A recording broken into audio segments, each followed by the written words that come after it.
সুপ্রিয় দর্শক, বাংলাদেশ টেলিভিশনের নিয়মিত আয়োজন ফ্যাসিবাদের দিনলিপি অনুষ্ঠানে আপনাদের সবাইকে স্বাগত জানাচ্ছি। আপনাদের সঙ্গে আছে আমি সাইদ খান। আলোচনার জন্য আমার সঙ্গে আছেন দুজন অতিথি। আমার ডান দিকে আছেন সিনিয়র সাংবাদিক আব্দুল গফফার মাহমুদ। গফফার ভাই, আপনাকে স্বাগত জানাচ্ছি।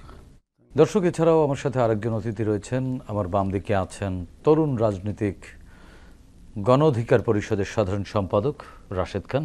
রাশেদ খান, আপনাকেও স্বাগত। ধন্যবাদ। দর্শক, দুজন অতিথির মুখ থেকে ফ্যাসিবাদ নিয়ে শুনব। শাসকরা যখন জনগণের মৌলিক অধিকার কেড়ে নেয় তখনই ঘটে গণবিপ্লব। 69, 90 এবং 24-এর অভ্যুত্থান তাই বলে। জার্মানির হিটলার, ইতালির মুসোলিনি, জাপানের হিদেকি তোজো, স্পেনের ফ্রান্সিসকো ফ্রাঙ্কো এবং বাংলাদেশের মুজিব ও হাসিনা তার প্রকৃষ্ট উদাহরণ। মানবজাতির ক্যালেন্ডারের পাতাকে রক্তাক্ত করা দেশ বিদেশের এই শাসকরা জেনে গেছে অত্যাচারের ফলাফল কি হয়। গবেষণামূলক এই অনুষ্ঠানের মাধ্যমে গত সরকারের যাবতীয় স্বৈরাচারী ও ফ্যাসিবাদী নীতির ধরনকে আমরা চিহ্নিত করবার চেষ্টা করছি, খুঁজে বের করবার চেষ্টা করছি নাগরিক অধিকার নিশ্চিতের পথ, যাতে ভবিষ্যতে আর কোনো শাসক নাগরিক স্বাধীনতাকে লঙ্ঘনের সাহস না পায়। দর্শক, আজ 1 মে 2025। গত 16 বছরের শুধুমাত্র এই দিনটিতে কি কি ঘটেছিল অতিথিদের সঙ্গে আলোচনার আগে বিভিন্ন গণমাধ্যম থেকে সংগৃহীত কিছু সংবাদের শিরোনাম দেখে আসি। 2011 নারায়ণগঞ্জে ফেন্সিডিল দিয়ে ব্যবসায়ীকে ফাঁসানোর অভিযোগ। 2012 মামলা, গ্রেপ্তার বিএনপির নেতারা আত্মগোপনে। 173 নেতাকর্মীর বিরুদ্ধে মামলা। 2013 পোশাক শিল্পে দুর্দশা, রানা প্লাজার পরতে পরতে অনিয়ম। 2014 এ লাশ পাথরের চেয়ে ভারী, লক্ষ্মীপুরে যুবদল কর্মীর গুলিবিদ্ধ লাশ উদ্ধার। 2016 টানা তৃতীয়বার বাফুফের সভাপতি সালাউদ্দিন। জিডিপির প্রবৃদ্ধি নিয়ে সংশয় বিশ্ব ব্যাংকের। 2018 বিএনপিকে নির্বাচনে আনার গরজ নাই, সোজানগরে ফেন্সিডিলের বোতলে ড্রেন ভরাট। 2019 পুঁজিবাজার নিয়ে খেলতে চাইলে ব্যবস্থা, সংসদে প্রধানমন্ত্রী। বগুড়ায় বন্দুকযুদ্ধে চরমপন্থী নেতা নিহত। 2021 করোনায় সরকারি চিকিৎসায় একজন রোগীর পেছনে 1 লক্ষ টাকা খরচ। এপ্রিল মাসেই 168 জন ধর্ষণের শিকার হয়েছেন। 2022 হাওড়ে ভাঙনের খেলায় ফসল নষ্ট। 2023 সাতক্ষীরায় 5 সাংবাদিকের বিরুদ্ধে মামলা, প্রতিবাদে মানববন্ধন। দর্শক, আমরা দেখে নিলাম গত 16 বছর ধরে ফ্যাসিস্ট শেখ হাসিনা সরকার কিভাবে রাষ্ট্রীয় প্রতিষ্ঠানগুলোকে মানুষের মুখোমুখি দাঁড় করিয়েছিল, মানুষের মৌলিক মানবিক অধিকার কেড়ে নিয়েছিল। এসব বিষয় নিয়ে আলোচনা শুনব। শুরুতেই যাচ্ছি সাংবাদিক গফফার মাহমুদ। গফফার ভাই, আপনার কাছ থেকে একটু আলোচনা শুনতে যাচ্ছি। আমরা একটি সংবাদের শিরোনামে দেখলাম 2011 সালে নারায়ণগঞ্জে ডিবি পুলিশের বিরুদ্ধে একজন নিরীহ ব্যবসায়ীকে ফেন্সিডিল দিয়ে ফাঁসানোর অভিযোগ ওঠে। এ ঘটনা কি ফ্যাসিস্ট শাসনের একটি নিদর্শন কিনা, যেখানে আইন প্রয়োগকারী সংস্থা হয়ে ওঠে জনগণের নিরাপত্তার পরিবর্তে শাসক গোষ্ঠীর হাতিয়ার? এই প্রবণতা আসলে, যেখানে জনগণের নিরাপত্তা দেবার কথা আইন শৃঙ্খলা বাহিনীর, সেই প্রবণতায় আইন শৃঙ্খলা বাহিনী কি করে ঢুকে গেল? এটি কি হুট করে ঢুকে গেল না পরিকল্পিত ছিল? আপনার অভিজ্ঞতা কি বলে? এগুলো হুট করে ঢোকার কথা নয়। হাসিনাকে যদি আমরা ফ্যাসিস্ট বলি, তাহলে এগুলো তিনি যে শুরু করেছেন, এক এক করে তার বাহিনীকে, পুলিশকে, র্যাবকে, আর্মিকে, বিডিআরকে তার নিজস্ব বাহিনী করে নেওয়ার জন্য। অর্থাৎ তিনি চেয়েছেন তার চেয়ারটা ঠিক থাকুক, এবং তার চেয়ারটা ঠিক রাখার জন্য এইসব বাহিনীর লোকদের নানা সুবিধা দিয়েছেন। আপনি যেটা বলেছেন, সুবিধা বলতে কি তাদেরকে অপরাধ চক্রের মধ্যে ঢুকিয়ে দিয়েছে? সেটাই আমি বলছি যে তারা অপরাধ চক্রে আস্তে আস্তে ঢুকে গেছে। আজকে আপনি একটি নারায়ণগঞ্জের একটি ঘটনা উল্লেখ করলেন। শুধু নারায়ণগঞ্জের এই ঘটনাটি নয়, সারা দেশে, ঢাকা শহরে ব্যবসায়ীকে নয়, এই যে ফেন্সিডিল, তারপরে ইয়াবা, যেটা লোকের কাছে বাবা বাবা নামে পরিচিত, এই বাবা, এইসব ট্যাবলেট তাদের সাথে, পুলিশের সাথে, ইয়ার সাথে থাকতোই।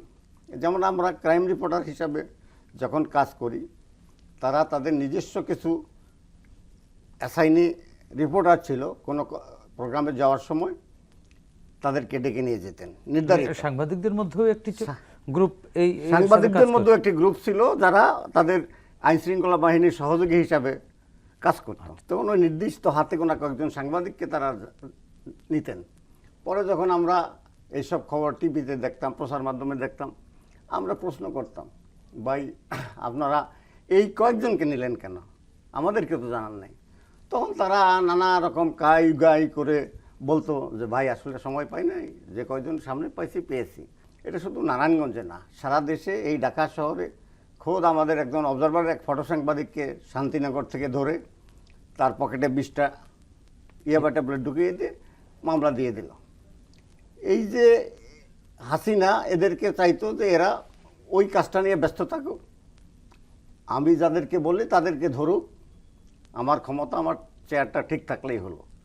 এটা আসলে এটা ফ্যাসিজমের রূপ। এটা রাষ্ট্রীয়ভাবে আইন শৃঙ্খলা বাহিনী যারা আইন রক্ষা করবে তাদেরকেই অপরাধে নামিয়ে দেওয়া হয়েছে।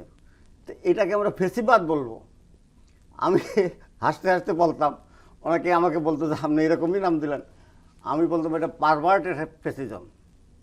কারণটা কি? কারণটা যে ফ্যাসিজম মানে ফ্যাসিজমের একটা ঠিক ইয়া থাকবে, তো সীমা রেখা থাকবে, একটা থিওরি থাকে, একটা থিওরি থাকে, নিজস্ব একটা স্ট্র্যাটেজির উপরে চলে। স্ট্র্যাটেজির উপর কোনো স্ট্র্যাটেজি নেই। যে যেখান দিয়ে পারে, যেমন পুলিশ যেরকম করে পারে, র্যাব যেখান দিয়ে যেমন করে পারে। আরেকটি ভয়ঙ্কর তথ্য দিলেন যে কিছু সাংবাদিকদের কাজই ছিল এগুলো মানে সত্য হিসেবে এস্টাবলিশ করা। আপনি নিজে তো যথেষ্ট একজন সিনিয়র সাংবাদিক, অনেক বছর সাংবাদিকতা করেন। এটা কি আসলে ইথিক্যাল ছিল কিনা, বা এটি তাদের এডিটোরিয়াল পলিসিও তো থাকে? ইথিক্যাল মোটেই না। এটাও হলো যে আমি বলি না, জার্নালিজমের একটা এডিটোরিয়াল পলিসি থাকে, এডিটোরিয়াল পলিসি থাকে, কিন্তু এই যে সাংবাদিকতা, এই যে যারা ওখানে যেত তারা কি আদৌ সাংবাদিক? আমরা নামধারী সাংবাদিক, আমরা বলতে পারি নামধারী সাংবাদিক। সাংবাদিকতার একটা টিভির একটা লোগো নিয়ে গেল, মনে হলো যে উনি সাংবাদিক। আসলে তো উনি দলীয় কর্মী। উনিও ধরতে গেলে পুলিশের একজন সহকর্মী, একজন র্যাব সদস্য, একজন পুলিশ সদস্য, সেরকম সাংবাদিক নাম নিয়ে গিয়ে উনি এইটার সহযোগী, এই চক্রের একজন, এই চক্রের সহযোগী। না হলে একজনের বাসায়, সে আমি রাশেদ সাহেবের বাসায় অভিযান চালাতে যাব, রাশেদ সাহেবকে ধরে ফাঁসায় দিতে হবে। তো কি করতে হবে? তার বাসার থেকে আমাদের গাড়িতে মদের বোতল নাও, ইয়াবা নাও, ফেন্সিডিল নাও, এগুলা ওনাকে ধরে এনে তারপরে আরেকজনে নিয়ে তার রুমে রাখবে। আরেকজন গিয়ে বলবে যে স্যার পাইছি। কি পাইছো? বলে স্যার দেখেন ফেন্সিডিল। আমরা যেটা দেখেছিলাম বিএনপির কেন্দ্রীয় কার্যালয়ে বোমার ব্যাগ নিয়ে উঠে, হ্যাঁ, ওই তো। যেটি 2022 সালে এটি একটি আলোচিত ঘটনা হ্যাঁ, ছিল। ওইটাই সেম জিনিস। ওই কাজটি সব জায়গায় তারা করতো। যেমন আমাদের একজন রিপোর্টার আমাকে বলতো, ছোট ভাই আমি আমার ক্রাইম রিপোর্টিং করে প্রায় 42 বছর, এবং আজকের যে ঢাকায় যে ক্রাইম রিপোর্টার্স অ্যাসোসিয়েশন আছে, বাংলাদেশ ক্রাইম রিপোর্টার অ্যাসোসিয়েশন, এটার প্রতিষ্ঠাতাদের একজন আমি। তো সমস্ত যারা রিপোর্টার এরা বড় ভাই হিসাবে শ্রদ্ধা করে। একজন বলতেছিল একদিন, ভাই কি বলবো, এই যে আমাদেরকে নিয়ে যায়, আমরা যাই, আমরা তো সবই দেখি, র্যাবের গাড়ির থেকে মদের বোতল নামানো হচ্ছে বস্তায় করে, ফেন্সিডিল নামানো হচ্ছে, একজনের পকেট থেকে ট্যাবলেট বার করে রাখলো খাটের নিচে, জাজিমের নিচে। এখান থেকে পরে বের করে দেখাইলো যেগুলো রাশেদ সাহেবের বাসায় উদ্ধার হয়েছে। রাশেদ সাহেব আসলে রাজনীতির নামে এই সন্ত্রাসী কর্মকাণ্ড করেন, মাদক ব্যবসা করেন। মানে গাফফার ভাই, আপনার কাছ থেকে শুনবো একই বিষয় একটু, রাশেদ খান আপনার কাছ থেকে শুনি। রাজনীতিবিদদের চরিত্র হনন কি ফ্যাসিজমের একটি কৌশল কিনা? আমরা ফ্যাসিজমের হিস্ট্রিতে কিন্তু এরকম কিছু পাইনি যে বিরোধী মতের লোকদেরকে চরিত্র হনন করা বা রাজনীতিকভাবে মোকাবেলা করা যেত, কিন্তু যে চরিত্র হনন যেটি গাফফার ভাই বললেন, যে ইনফ্যাক্ট সেটি এরকম বাস্তবতার মুখোমুখি কিন্তু আপনার দলের সভাপতি এবং আপনাকেও হতে হয়েছে। ফ্যাসিস্ট হাসিনা তিনি পৃথিবীর ইতিহাসে নতুন একটি ইতিহাস তৈরি করেছিলেন। তার এই ফ্যাসিজমের আসলে সংজ্ঞা আসলে আপনি দিতে পারবেন না, নতুনভাবে আপনাকে সংজ্ঞা তৈরি করতে হবে। কিন্তু গাফফার ভাই বললেন বারবারটিক ফ্যাসিজম, এটি একটু আপনি আপনার বোধগম্য ওইটাই তো কিনা? আমি বললাম, এই ফ্যাসিজমের আসলে উদাহরণ আপনি পাবেন না। নতুন নব্য ফ্যাসিবাদ এবং তার স্টাইল সম্পূর্ণ আলাদা। সেনাবাহিনীকে বিতর্কিত করা, সেনাবাহিনীর মাধ্যমে নিজের যে আখের গোছানো, সেই চেষ্টা তিনি করেছিলেন। র্যাবের মাধ্যমে, পুলিশের মাধ্যমে প্রত্যেকটা বাহিনীকে কলুষিত করার এমন কোনো উপায় নাই তিনি অবলম্বন করেননি। দেখেন শেষমেশ এই ফ্যাসিস্ট কোনো উপায় কিন্তু কাজে দেয়নি। এই সেনাবাহিনী যখন আবার বন্দুকের নলটা ঘুরিয়ে ওই হাসিনা বাহিনীর দিকে তাক করেছে, ছাত্রলীগ যুবলীগ, তখন কিন্তু আবার হাসিনার পতন হয়েছে। তো যাই হোক, হাসিনা হয়তো নতুন ফ্যাসিজমের জন্ম দিয়েছিল, কিন্তু আসলে তিনি সেই ফ্যাসিজমটা আসলে ধরে রাখতে পারেনি। আমরা আসলে পরিবর্তন হয়েছি এবং আমরা পরিবর্তিত একটি যে আগামীর যে নতুন এক বাংলাদেশের কথা ভাবছি, সেই জায়গাটিতে এটি আমরা প্রত্যাশা করি না। আসলেই সেবক হিসেবে এখনো পর্যন্ত পেয়েছি? যদি না পেয়ে থাকি তাহলে সেটি কেন পাচ্ছি না? কেন তারা আসলে জনবান্ধব হতে পারছেন না? আমরা সম্প্রতি বেশ কিছু ঘটনা কিন্তু আইন শৃঙ্খলা বাহিনীর কিছু সদস্য ভালো কাজ করতে গিয়ে নানানভাবে বিতর্ক মধ্যে জড়িয়ে দেওয়ার হচ্ছে বা বিতর্কে জড়িয়ে পড়ছেন। বিষয়টি কি এরকম কিনা, আপনার অপিনিয়ন জানতে চাই। আপনি যেটি বললেন যে তাহলে কি ফ্যাসিজমের কালচারই কি আসলে রাজনীতিকদের চরিত্র হনন করা? হ্যাঁ, এটি তার একটি অংশ ছিল। যারা সমাজের গ্রহণযোগ্য ব্যক্তিত্ব ছিল, যারা আসলে হাসিনার বিরুদ্ধে লড়াইটা করতে পারে, তাদের কাউকে আসলে কিনে ফেলা, কারোর বিরুদ্ধে ধর্ষণ মামলা দেওয়া, যেমন নুরুল হক নূরের বিরুদ্ধে ধর্ষণ মামলা দিয়েছিল, তাও ওই বিশ্ববিদ্যালয়ের একজন নারী শিক্ষার্থীর মাধ্যমে, যার সাথে নুরুল হক নূরের কোনো সম্পৃক্ততা কখনোই ছিল না। এবং চেনা জানা মুখ চেনাচেনি ছাড়া আর কোনো না, মুখ চেনাচেনিও ছিল না, মুখ চেনাচেনিও না, তার সাথে কোনো ধরনের সম্পর্কই ছিল না। তো এরকম একজন নারীর মাধ্যমে, মানে চেনা জানা বলতে তিনি ডাকসুর ভিপি ছিলেন, ভিপি হিসেবে তো ঢাকা এরকম বিশ্ববিদ্যালয়ের সবাই, কিন্তু তার সাথে ব্যক্তিগত কোনো সম্পর্ক এরকম কোনো কিছুই ছিল না। তো এরকম অসংখ্য মানুষকে কিন্তু তিনি বিভিন্নভাবে তার চরিত্রটা হনন করেছেন, হত্যা করেছেন। এটা ফ্যাসিজমের একটি চরিত্র ছিল। আপনার দ্বিতীয় যে প্রশ্ন, আমাদের প্রশাসন ফাংশন করছে কিনা? হ্যাঁ, আমাদের প্রশাসন আগের তুলনায় এখন কিছুটা ফাংশন করছে, কিছুটা, পুরোপুরি না। কারণ কি? কারণটা হলো যে আমাদের আইন উপদেষ্টা নিজেই বলেছেন যে পুলিশের মধ্যে 80% কিন্তু আওয়ামী লীগের, ছাত্রলীগের, আওয়ামী পরিবার থেকে আসা। র্যাবের মধ্যে একই অবস্থা। এমনকি এনএসআই, এসবি, অন্যান্য গোয়েন্দা সংস্থা, এই জায়গাগুলোতে কিন্তু ছাত্রলীগকরণ করা হয়েছিল, আওয়ামীকরণ করা হয়েছিল। ছাত্রলীগ না করলে ম্যাক্সিমাম ক্ষেত্রে কিন্তু এনএসআইতে জব হয়নি। এখন কি ওই জায়গাটার কোনো পরিবর্তন এসেছে?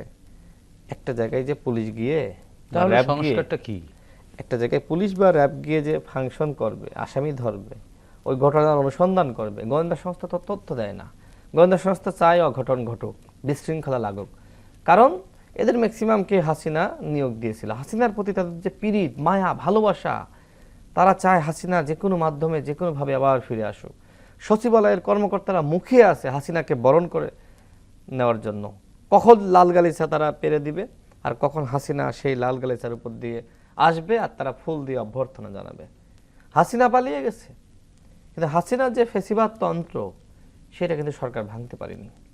৭১-এর পরে শেখ মুজিব যে স্টাইলে দেশ চালাতে চেয়েছিল, ওই পাকিস্তান আমলের আমলা, কামলা, সামলা, ঝামলা যত কিছু ছিল, তার মাধ্যমে ফাংশন করতে পারেনি। নিজেই ব্যর্থ হয়েছে, নিজে হত্যাকাণ্ডের শিকার হয়েছে। ঠিক একইভাবে গণ অভ্যুত্থানের পরে সেই হাসিনা তৈরি মেকানিজম, যে মেশিন, যন্ত্রপাতি, সেটাকে সেই জায়গায় রেখেই আসলে এই সরকার দেশ চালাচ্ছে। এই কারণে ওই যে বললাম, আইন শৃঙ্খলা বাহিনী কিছুটা ফাংশন করছে। যে পুলিশ অফিসার ছাত্রলীগ করত, যে আওয়ামী পরিবারের, সে কেন ডক্টর ইউনূসের জন্য কাজ করবে? তাহলে কি করবেন? তাকে সরিয়ে দেন। আমরা প্রস্তাব রেখেছিলাম যে মিনিমাম 1 লাখ পুলিশ ছাঁটাই করেন। 1 লাখ বিপ্লবী ছাত্র জনতা, শিক্ষাগত যোগ্যতা আছে, এরা অটোমেটিক্যালি, এরা ন্যাচারালি আসলে এরা ট্রেনিং প্রাপ্ত, প্রশিক্ষিত। এরা হাসিনার পুলিশের বিরুদ্ধে ফাইট করেছে না? হাসিনার পুলিশকে এরা পরাভূত করেছে। সুতরাং এদেরকে আপনি নিয়োগ দেন। দেওয়া হয়নি। পুলিশের মধ্যে যারা বঞ্চিত ছিল, তারা এই সরকারের আমলেও কিন্তু বঞ্চিত। যেমন ডিবি প্রধান রেজা সাহেবকে কিন্তু সরিয়ে দেওয়া হলো। কারণটা কি? কারণটা হলো যে আমরা দেখেছি যে তিনি আওয়ামী লীগের জন্য ত্রাস, আওয়ামী লীগের জন্য একটি মানে ভয়ঙ্কর রূপে আবির্ভূত হয়েছিলেন। তিনি ঢাকা শহরের বিভিন্ন অলিগুলো থেকে ডিবি পুলিশকে নির্দেশনা দিয়েছিলেন যে আওয়ামী লীগকে ধরো। তো তার মতন পুলিশ অফিসার তো এখানে থাকতে পারেনি। সুতরাং এই যে পুলিশের যে অধপতন, যেটা হাসিনা ঘটিয়েছিল, যদি আপনি নতুন পুলিশ নিয়োগ না দেন এবং অপরাধীদের বিচার না করেন, তাহলে এই পুলিশ কখনোই ফাংশন করবে না। র্যাবের একই অবস্থা। কেন এখনো পর্যন্ত র্যাবকে আপনি বিলুপ্ত করছেন না? র্যাবের মধ্যে তো আর্মির লোক, র্যাবের মধ্যে তো আপনার বিজিবির লোক, র্যাবের মধ্যে পুলিশের লোক, ওদেরকে আপনি যার যার বাহিনীতে পাঠিয়ে দেন, র্যাব বিলুপ্ত করে দেন, আর যারা অপরাধী এদেরকে শাস্তির আওতায় আনেন। আইন শৃঙ্খলা বাহিনীর রিফরমেশনের বিষয়ে একটু গফফর ভাইয়ের কাছ থেকে শুনে আসি। গফফর ভাই, রাশেদ খান বললেন যে কিছুটা কাজ করছে, তার মানে অধিকাংশ কাজ করছে না, 5%ও কাজ করতে পারছে না।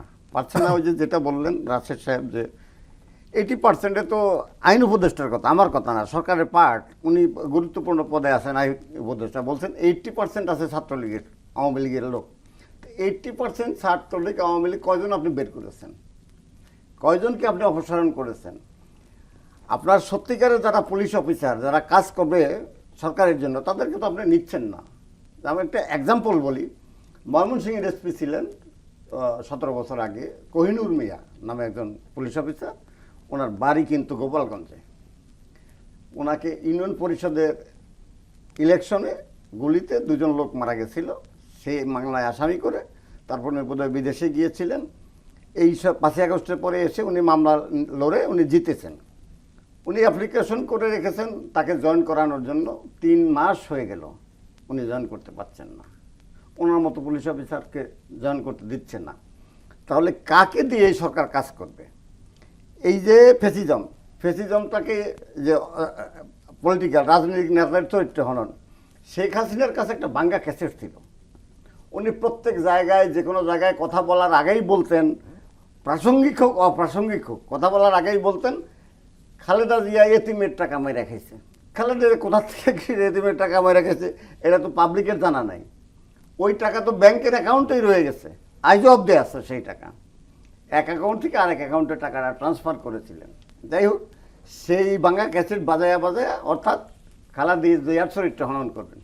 আজকে বের হচ্ছে উনি, ওনার পরিবারের সদস্যরা, ওনার ভাই বাতিজা সমস্ত 14 গোষ্ঠী লক্ষ লক্ষ টাকা এই দেশে, লক্ষ লক্ষ কোটি টাকা, লক্ষ লক্ষ কোটি টাকা লুটপাট করে নিয়ে গেছে। তারপরে তারা তাদের নাগরিকদের মধ্যে বাংলাদেশে কেউ বিয়ে করে নাই, তাহলে তারা কি করে বাংলাকে ভালোবাসবে? উনি শেখ হাসিনা বলতেন পুতুল তো তার বোনের মেয়ে তো অস্বীকারই করছিলেন, কিন্তু পুতুলের সেই বিয়েটা তো থাকেনি না। আপনার জানার কথা রাশেদ, পুতুল সেই স্বামীকে ছেড়ে দিতে বাধ্য হয়েছে কি কারণে? ওই যে দুবাইতে গিয়া 2000 কোটি টাকা নিয়ে পুতুলের জামাই অ্যারেস্ট হয়েছিল, সেইখানে বলছিলেন যে এই টাকা আমার শাশুড়ির। সাথে সাথে সেখান থেকে টেলিফোন আসছে, উনি বলছেন না, এই টাকা আমার না, ওর বাপের, পুতুলের মোশাররফের। তার মানে চুরির টাকা কে চোর, চুরির টাকার মালিকানা নিয়ে দ্বন্দ্ব। মানে হাসিনা তার মেয়ের সংসারটা ভেঙে দিল। হ্যাঁ, সংসারটা ভেঙে দিল, তারপরে আবার বিয়ে দিল কার কাছে? বিয়েও তো দিয়েছে, মেয়েকে দিয়েছিল ওই যে নৌপরবন প্রতিমন্ত্রী খালিদ হাসান চৌধুরী। কিন্তু এটির সত্যতা পাওয়া যায় না। হ্যাঁ, সত্যতা আছে। গফফর ভাই, আমার কথা হচ্ছে যে রাশেদ খানরা এখনো কথা বলছেন সংস্কার নিয়ে। যদি 80% এখনো পর্যন্ত আওয়ামী লীগের লোক আইন শৃঙ্খলা বাহিনীতে থেকে যায়, রাশেদ সাহেবরা যে এখনো সংস্কার একেবারে যৌক্তিক সংস্কার বলে দাবি তুলছেন, তাহলে সংস্কার হবে কি করে? কি সংস্কার হবে? 5ই আগস্টের থেকে আজকে কয় তারিখ? কোন জায়গাটা করেছে যে এইটা সংস্কার করলাম, এইটা আপনারা এইটা না হয় এটা হবে? মুখে মুখে খালি বৈঠক করছেন, সংস্কার হবে, সংস্কার করবে। ওনার এক পক্ষ দাবি জানাচ্ছে সংস্কারের ছাড়া ইলেকশন হবে না। সংস্কারটা হবে কবে? 8 মাস তো পার হয়ে গেছে, কি সংস্কার হবে? এর মধ্যে যেসব কমিটি করেছিলেন, কমিটি কয়টা রিপোর্ট দিয়েছে? অধিকাংশ রিপোর্ট দিয়ে ফেলেছেন তো, কিন্তু সংস্কারটা তো সামনে আসতেছে না। সংস্কার তো একটি ধারাবাহিক প্রক্রিয়া, এটি একদিনেও শুরু করা যাবে না, আবার 1 মাসেও শেষ করা যাবে না। কিন্তু একটা শুরু তো করতে হবে, একটা শুরু তো দৃশ্যমান হতে হবে যে আমি আজকে শুরু করলাম, এই সংস্কারটা শুরু করলাম, আস্তে আস্তে সংস্কার করবো। সংস্কারের বিষয় নিয়েই তো ঐক্যমত কমিশন ধারাবাহিকভাবে রাশেদ খানদের সাথে আলোচনা করছেন। অনেক দল অনেক জায়গায় ঐক্যমত পোষণ করছেন, কিছু দ্বিমত পোষণ করছেন। এই যে কথাগুলো বলছি আমরা বা বলছেন, দাবি জানাচ্ছি বা জানাচ্ছেন, পলিটিক্যাল গভর্নমেন্ট অর্থাৎ ইলেক্টেড গভর্নমেন্ট ছাড়া এই সব ব্যাপারে সিদ্ধান্ত নেওয়ার ইখতিয়ার বা ক্ষমতা কারোরই নেই। কিন্তু পলিটিক্যাল গভর্নমেন্ট থাকলে সিদ্ধান্ত হইতো যে এই রাস্তায় এইভাবে থাকতে পারবে না, কাজ করতে হবে। কিন্তু সিদ্ধান্তটা নিবে কে কার্যকর করবে? আমি তো সংস্কারের কথা বলছি, সংস্কার করব, জাতিকে সংস্কার করে, সংস্কার কি জন্য করব? জাতিকে একটা ভালো সরকার, ভালো শাসন উপহার দেব, সেই কারণে তো। আর আজকে যেটা বলা হচ্ছে, এই ফেসিবাদকে আমি ফেসিবাদ নিয়েছি, যেটা চলে গেছে তো চলে গেছে। এখন আজকে ফেসিবাদকে টিকিয়ে রাখার জন্য যারা চেষ্টা করতেছে, বিভিন্ন পন্থায় চেষ্টা করতেছে, আমরা হয়তো জানিই না যে কে কোনখান দিয়া ফেসিবাদ প্রতিষ্ঠা করার জন্য, টিকিয়ে রাখার জন্য, পুনর্বাসন করার জন্য চেষ্টা করতেছে, অথচ করে যাচ্ছে। যেমন একটা প্রসঙ্গ যদি আমি বলি, এই যে আমার এটা একটা নিউজ পেলাম আজকে, যে রংপুরে বাণিজ্য মেলা নিয়ে আওয়ামী লীগ নেতা লুৎফরের দম্বক্তি, ডিসির সাফাই, যৌথ বাহিনীর কমান্ডারের পাহারায় আমি নিজেই মাঠ পরিচালনা করব। তারা 5ই আগস্টের পরে 5ই আগস্ট থেকে 5ই সেপ্টেম্বর 1 মাসের মধ্যে গোপন মিটিং করে মেলা লিগ বানাইছে অলিখিত, এবং তারা মাঠে নামছে। তাদের এই সরকারের সময় এই রংপুরের ডিসি, রংপুরের এসপি, তারা এদেরকে পারমিশন দেয়। এই লুৎফর চটপটির দোকানদার, তার কর্মচারী, তাদের নামে কাজ নেয়। তো এই যে তারা মাঠে নেমেছে যেভাবে, রংপুরে, কুষ্টিয়ায়, বিভিন্ন জায়গায়, পুনাকের নামে, পুনাক পুলিশ নারী কল্যাণ সমিতির নাম হলো পুনাক মেলা করতে পারে কি, বৈশাখী মেলা আসছে, তারা 5 দিনের জন্য করলো, কিন্তু পুনাকের নামে মাসের পর মাস মেলা হতে পারে না। গফর ভাই তো রিপোর্টিং অভিজ্ঞতা থেকে কথা বলছেন, আপনার রাজনৈতিক চোখ দিয়ে আপনি কি দেখেন? গফর ভাইয়ের মতো কি ছবি মিলে যায়? আমার কাছে একটি অভিযোগ এসেছে একটি থানার। তো ওই থানায় একজন ব্যক্তির নামে, তিনি আসলে একটি প্রাইভেট প্রতিষ্ঠানে চাকরি করতেন। তো ওই ব্যক্তির নামে একটি ভুয়া মামলা হয়েছে অভ্যুত্থানের পরে, তাকে আওয়ামী লীগের দোসর বানানো হয়েছে। তো ওই ভুক্তভোগী পরিবার আমার কাছে আসলেন আমাদের অফিসে। তার আসলে পরিবার বলতে তার একমাত্র বোন আছে, বাবা মা কেউ নাই। তো উনি তো অ্যারেস্ট হয়েছেন, ওনাকে অ্যারেস্ট করা হয়েছে। তো ওর বোন এবং খালাতো বোন এবং কলিগরা আসলেন, এসে বললেন, রাশেদ ভাই এই অবস্থা, সে তো কখনো রাজনীতি করতো না, তার নামে মিথ্যা মামলা দেওয়া হয়েছে, বাদী পর্যন্ত জানে না। তো যাই হোক, পরবর্তীতে আমি তার ফেসবুক আইডি চেক করলাম, কথাবার্তা বললাম, খোঁজখবর নিলাম, এবং থানার যে এসআই যার আন্ডারে মামলা, তার সাথে কথা বললাম। তিনি বললেন আসলে ভুয়া মামলা হয়েছে, তিনি ভুক্তভোগী নন। তো পরবর্তীতে বললাম, তাহলে আপনি কেন মামলা মানে নিলেন? সে বলছে যে মামলা তো দিয়ে যায় নাম সহ, আমরা না নিলে তো কিছু করার নাই। বলছে বাদীতে বলছে সে তার নাম ঢোকায়নি, কেমনে ঢুকলো? তো যাই হোক, পরবর্তীতে যেটি হলো, উনি জামিন পেলেন, যেহেতু তিনি আওয়ামী লীগের দোসর না, তার বিরুদ্ধে মিথ্যা বানোয়াট অভিযোগ। এরপরে যেটি হয়েছে যে ওই সময় আসলে জামিন পাওয়ার পরে আমার সাথে সাক্ষাৎ হয়নি বা কথা বলেনি তার পরিবার। হঠাৎ করে গতকাল তার বোন আমাকে ফোন দিয়ে কান্নাকাটি করছে, বলছে যে আগের যে মামলাটা যে আয়ুর কাছে বা যে এসআইয়ের কাছে আন্ডারে ছিল, সে আবার তাদের সাথে যোগাযোগ করছে এবং প্রতিষ্ঠানে গিয়ে বলছে যে ওনার নামে তো আরো 4টি মামলা হয়েছে, এখন 4 জন আপনার আয়ু তো বা হচ্ছে আপনার এসআই, তো 4 জনকে আপনার 50,000 করে টাকা দিলে তারা আসামি ধরবে না, তাকে আর ধরবে না। আর থানার ওসিকে দিতে হবে আপনার 1 লাখ, টোটাল 3 লাখ টাকা লাগবে। তো ওই এসআই নাম্বার আবার আমার মোবাইলে সেভ করা ছিল, আমার নাম্বারও তার কাছে সেভ করা। তো আমি তাকে ফোন দিলাম, কালকে অনেকবার ট্রাই করলাম, আমার ফোন ধরে নাই। এরপরে আমি থানার ওসির কাছে অভিযোগ দিয়েছি, পুলিশের একজন এডিসি আমার পরিচিত, আমি তাকে জানিয়েছি, দেখেন তো কি অবস্থা। তো দেখেন এই হচ্ছে অবস্থা। তো ভাই বললেন না, নিচে দেখাইলেন এরকম, আমি উপরে দেখাইলাম, ওটা কিন্তু চলতেছে। প্রফেসর ইউনূস সরকারকে অসহযোগিতা একেবারে সিদ্ধান্ত নিয়ে করা হচ্ছে এরকম, না এর মাঝখানে আরো কোনো নেপথ্যের গল্প আছে? জবাবদিহিতা নাই, ফ্যাসিজমের হেজিমনির অন্য কোনো গল্প আছে? আমি আগেই বলেছি যে কোনো জবাবদিহিতা নাই। কে কার জবাবদিহিতা করবে? আজকে ডিবি চিফকে বসাইলো, কালকে সরিয়ে দিচ্ছে, আইজিপিকে বসাইলো, সরিয়ে দিচ্ছে, ডিএমপি কমিশনকে বসাইলো, সরিয়ে দিচ্ছে, আজকে এই কর্মকর্তাকে বসায় সরিয়ে দেয়। কোনো আপনার নাই, সিস্টেম নাই। একটা সিস্টেমের মাধ্যমে সবকিছু করা সম্ভব, সেটি সম্ভব হচ্ছে না। ডক্টর মোহাম্মদ ইউনূস আমাদের সবার কাছে গ্রহণযোগ্য, তার ব্যক্তি ইমেজের উপর ডিপেন্ড করে এই রাষ্ট্র আর কতদিন চলবে? তার যে ইমেজ, আন্তর্জাতিক গ্রহণযোগ্যতা, রাষ্ট্র যে এখনো চলতেছে একমাত্র তার ওই দক্ষতা, যোগ্যতা, আন্তর্জাতিক গ্রহণযোগ্যতা, এর বাইরে আর তো দ্বিতীয় কোনো উপদেষ্টাকে আমি দেখাতে পারবো না। কেউ সহযোগিতা করছেই না, ম্যাক্সিমাম উপদেষ্টাই তাকে সহযোগিতা যেভাবে করা দরকার ছিল ওইভাবে করতেছে না। গফর ভাইয়ের কাছ থেকে একটু শুনে আসি, আমরা শেষ করব অনুষ্ঠান এই প্রসঙ্গেই। গফর ভাই, তাহলে আসলে সামনের সময়টা আমাদের কেমন? আমরা তো একটা সুন্দর সময় প্রত্যাশা করছিলাম। সুন্দর সময়ের প্রত্যাশা সবসময়ই করি, কিন্তু আমাদের সামনে যে সময়টা আসছে, আমার আশঙ্কা আমরা বোধহয় খুব সুখকর ভবিষ্যৎ প্রত্যাশা করতে পারি না। তার কারণ ইউনূস সরকার একা, ডক্টর ইউনূস একা, ওনার একা, ওই যে রাশিদ সাহেব যেটা বলেছেন যে ডক্টর ইউনূসের ইমেজেই আমরা এতক্ষণ চলতেছি এই 8 মাস, বাইরে ওনার ইমেজ। কিন্তু যেসব উপদেষ্টা আছেন, এই যে আমাদের আইন উপদেষ্টা সম্পর্কে নানান রকম কথা শোনা যায়। না, এটি এক ধরনের মবও হতে পারে, আওয়ামী লীগের অধিকত হতে পারে। আমাদের একটা কথা আছে যে যাহার ওঠে তার কিছু তো বটে। আর আমরা সাংবাদিক হিসাবে কিছু কিছু জিনিস তো চোখে দেখি, বলতে পারি না। রাশেদ সাহেব বলেছেন যে ওই যে থানায় টাকা, থানা কেন, শুধু থানা, পুলিশ হেডকোয়ার্টার, সমস্ত জায়গায় যারা বিএনপি করে, বিএনপির দাবিদার, এই যে এখানে নাম আছে কতিপয় বিএনপি নেতা, আমি বলি না যে সমস্তই বিএনপি নেতা, একটা পক্ষ কিন্তু বিএনপির বদনাম করার জন্য উঠে পড়ে লেগে গেছে, যাতে বিএনপি আগামী দিনে ইলেকশন হলে বিএনপি ইলেক্টেড না হয়, বিএনপি ক্ষমতায় না আসে। কতিপয় আবার প্রফেসর ইউনূস সরকারকেও তো সাপোর্টাইজ করবার জন্য ফ্যাসিবাদীরা বিভিন্ন কৌশলে নানান প্ল্যাটফর্মে ঢুকে ওই তো পড়তে পারে।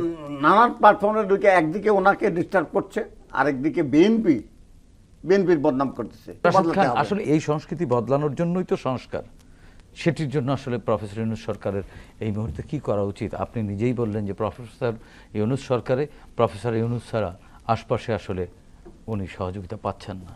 তাহলে দেখেন, আমরা আমাদের দলের পক্ষ থেকে 3টা দাবি জানিয়েছি সরকারের কাছে। আমরা প্রথমত মনে করি যে গণহত্যার বিচার 1 নম্বর দাবি, এবং একই সাথে আওয়ামী লীগকে নিষিদ্ধ করা। শুধুমাত্র ব্যক্তির বিচার হলে হবে না, ব্যক্তির পাশাপাশি ওই ব্যক্তিরা যে সংগঠনের ছায়াতলে একত্রিত হয়েছিল ওই ব্যানারটি আসলে ধ্বংস করতে হবে। না, সেটি তো আসলে আমাদের আইন বা সংবিধান 2 নম্বর এখনো পর্যন্ত সেটিকে পারমিট করে। হ্যাঁ, 2 নম্বর হলো যে আপনার রাষ্ট্র সংস্কার, ঐক্যমতের ভিত্তিতে রাষ্ট্র সংস্কার এবং একটি জাতীয় সনদ তৈরি করা, সেই সনদে প্রত্যেকটা দল স্বাক্ষর করবে। 3 নম্বর হলো একটি অবাধ, সুষ্ঠু, নিরপেক্ষ নির্বাচনের ব্যবস্থা করা। আমরা এই 3টি দাবি জানিয়েছি।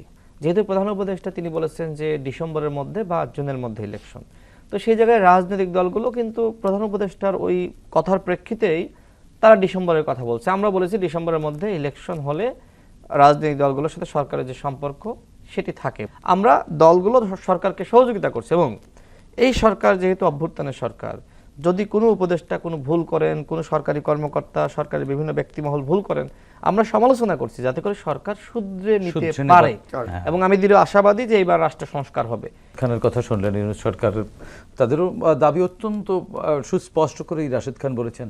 আপনি একজন চিন্তক হিসেবে আপনি কি মনে করেন? আমি বলছি যে আমরা যারা শেখ হাসিনাকে চাইনি, অর্থাৎ জনগণ যারা শেখ হাসিনাকে চায়নি, যেসব দল চায়নি, আজকে আমাদের ঐক্যমত হতে কি সমস্যা? শেখ হাসিনা নাই, শেখ হাসিনার বিচার করতে হবে। শেখ হাসিনার বিচার করতে গিয়ে যদি আওয়ামী লীগের বিচার করতে হয়, সেইখানে ঐক্যমত হইতে হলে আমরা ঐক্যবদ্ধ হব। আমাদের ঐক্যবদ্ধ হতে দোষ নাই। আগামীতে ইলেকশনে গেলে জনগণ যাকে ভোট দেবে সে সরকার গঠন করবে এবং সে দেশ চালাবে। আমরা দর্শক হিসাবে দেখব এবং ভুল ত্রুটি করার সুযোগ নাই। এই তো রাশেদ সাহেব বলেছেন যে সেখানে একটা সনদ থাকবে, সেই সনদের ভিত্তিতে তাদেরকে দেশ শাসন করতে হবে। অতএব শেখ হাসিনার মতো আবার কেউ দেশ চালাবে কোনো সেই পথটি আর থাকছে না। ধন্যবাদ গফফর মাহমুদ ভাই। ওকে, ধন্যবাদ রাশেদ খান। আপনাদের দুজনকেই। প্রিয় দর্শক, 24-এর ছাত্র জনতার গণ অভ্যুত্থান পৃথিবীর ইতিহাসে নতুন পরিচিত করেছে বাংলাদেশকে। জনগণ শাসকের শোষণ নয়, চায় স্বচ্ছতা ও জবাবদিহিতামূলক রাষ্ট্র ব্যবস্থা, যার মাধ্যমে রাষ্ট্রে তাদের অধিকার নিশ্চিত হবে, প্রজা থেকে হয়ে উঠবে নাগরিক।